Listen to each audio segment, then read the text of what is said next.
Hey everyone, welcome back to my December recap. So this month I did pretty well, considering it's the end of the year, which are generally the hardest months. You can see last month I had negative 4%, so maybe that gives you an idea of how difficult and corrective November and December can be sometimes.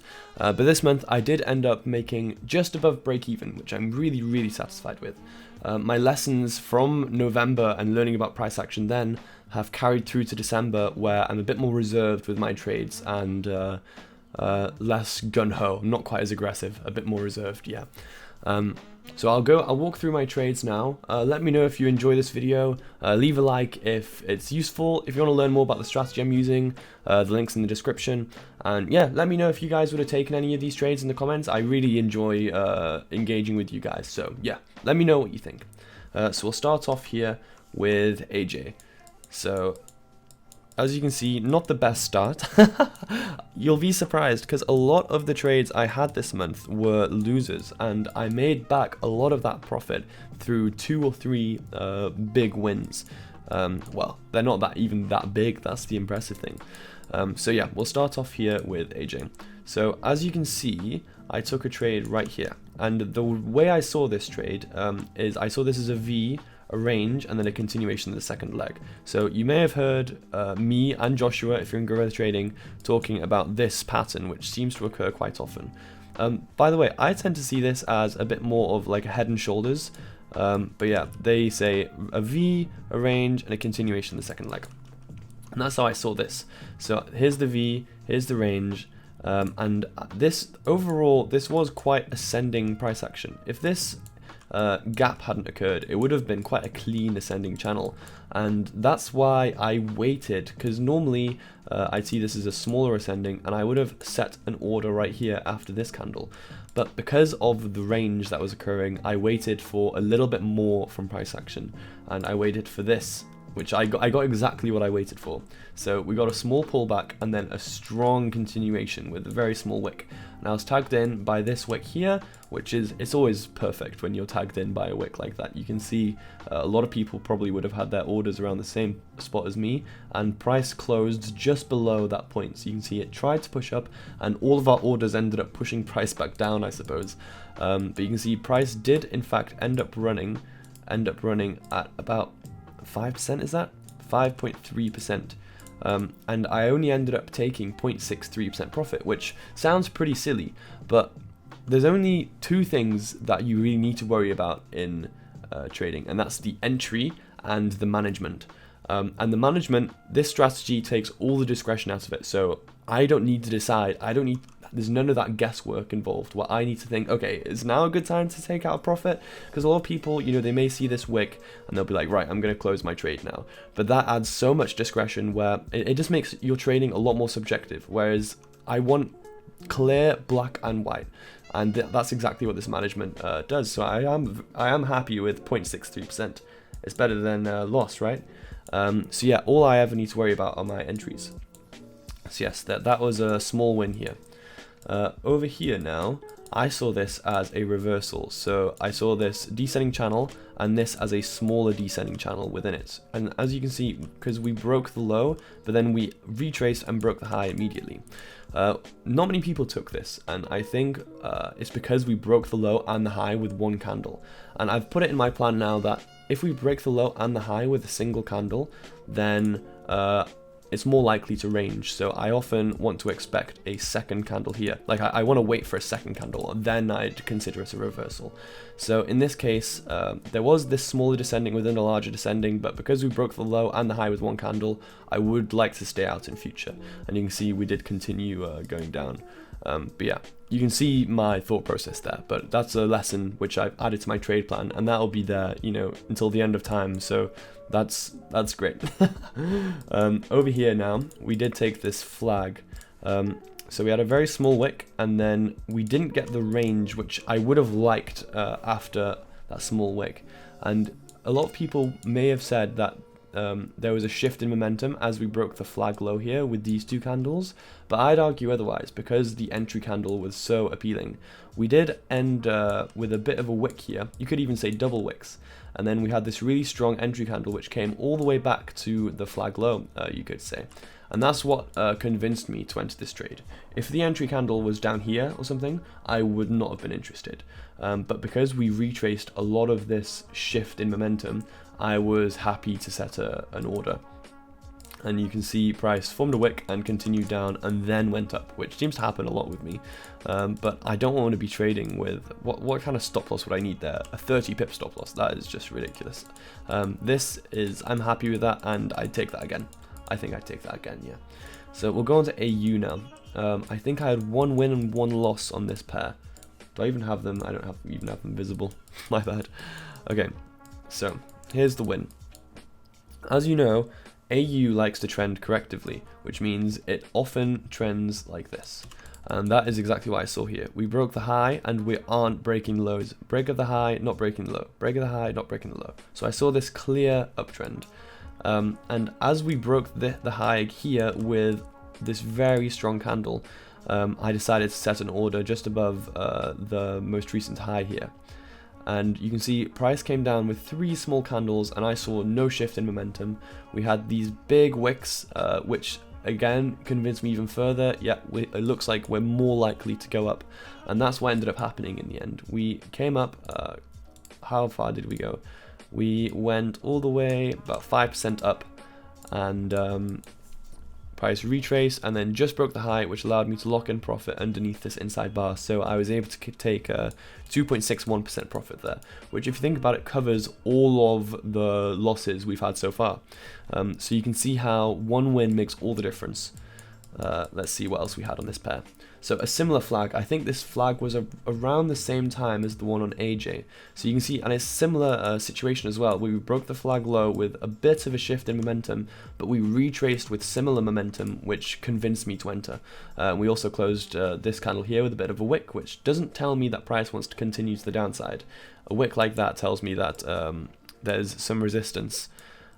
Yeah, so set my order, price formed a wick, another wick to tag me out, and then moved up. So yeah, that is just classic Griff trading right there. Too small of a stop loss, but it means that when I do get a win, it's a big win in general, you know. Okay, so EJ, I don't think I had a single winner on EJ. Yeah, the yen pairs haven't been treating me well recently. Just November, December things, I suppose.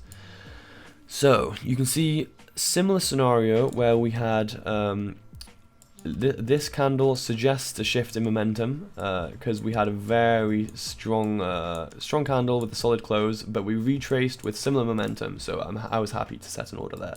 One thing which I would do differently now, and the reason I wouldn't enter this trade now towards the end of the month, is I see this as these are double wicks, like clear as day now. I can see these as double wicks. And after that, I'd anticipate a range. So I know on EJ, larger flags are high probability. So what I'd wait for is I'd want something like this. So I'd want to pull back. There's double wicks here, imagine. I'd want a range and then a break of the low.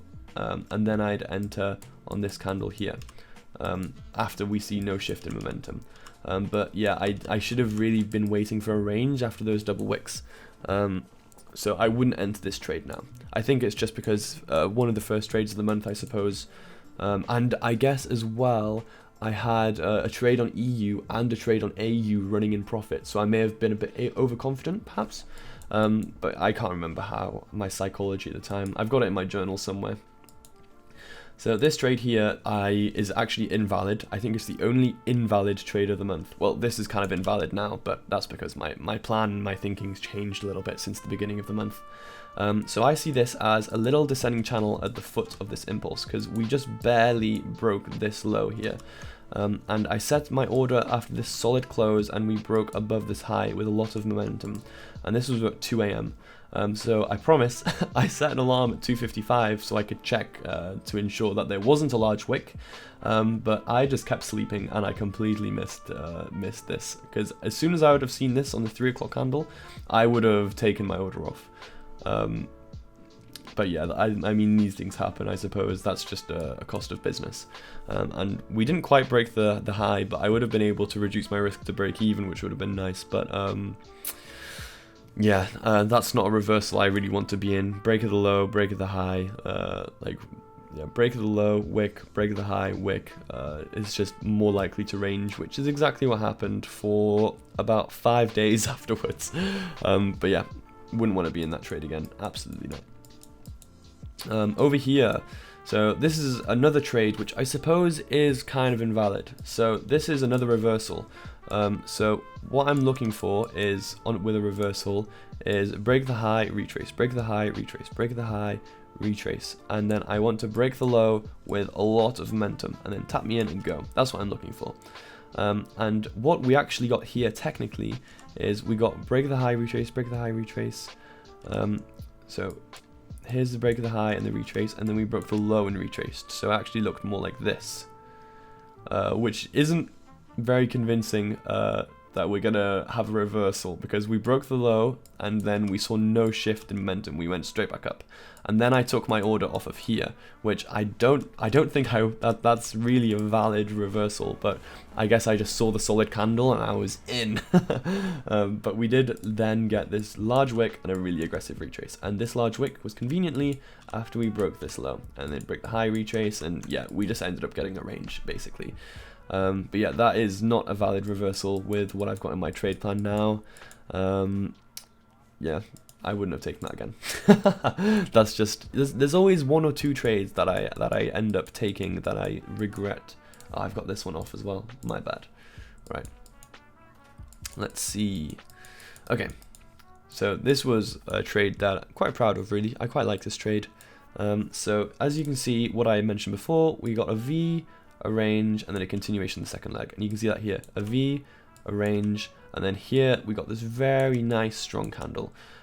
So I had my order 2 pips above here, 2 pips above, tagged in by a wick, and then price continued to the upside. And pardon me, oops, I didn't mean to hide that. We did have price running. Oh my goodness, this is always very hard to do. Let's see, there we are. About 4%. And in the end, I was able to reduce my risk to about here, but I wasn't able to lock in any profit. So this trade in the end was negative 0.32%, which is great. I'm happy with that. And this is a really nice trade. I really like that. But yeah, just a shame we couldn't quite break the high and lock in any profit there. Then over here, here's another trade I wouldn't take. So as you know, quite often on EU and EJ, we get this ascending and then a push up, whereas typically you get a reversal. But with EJ and EU, we often get moves like this.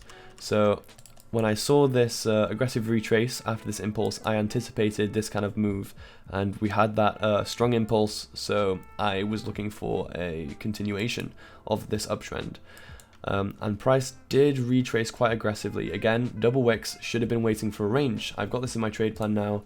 I've put, like before I had, if there's double wicks or large wicks, then it's valid as a combo, but now I've put it's valid as a combo provided we get that range. So again, I want something like this, and then to tag me in. And in this case, it was a bit more of a V, where we anticipate the range and the continuation to the downside, and I suppose we did get that range and continuation to the downside, but yeah, overall we did have this range. So again, wouldn't have taken this trade. We were close to breaking the high, which would have allowed me to reduce my risk, but in the end we did retrace and I got tagged out.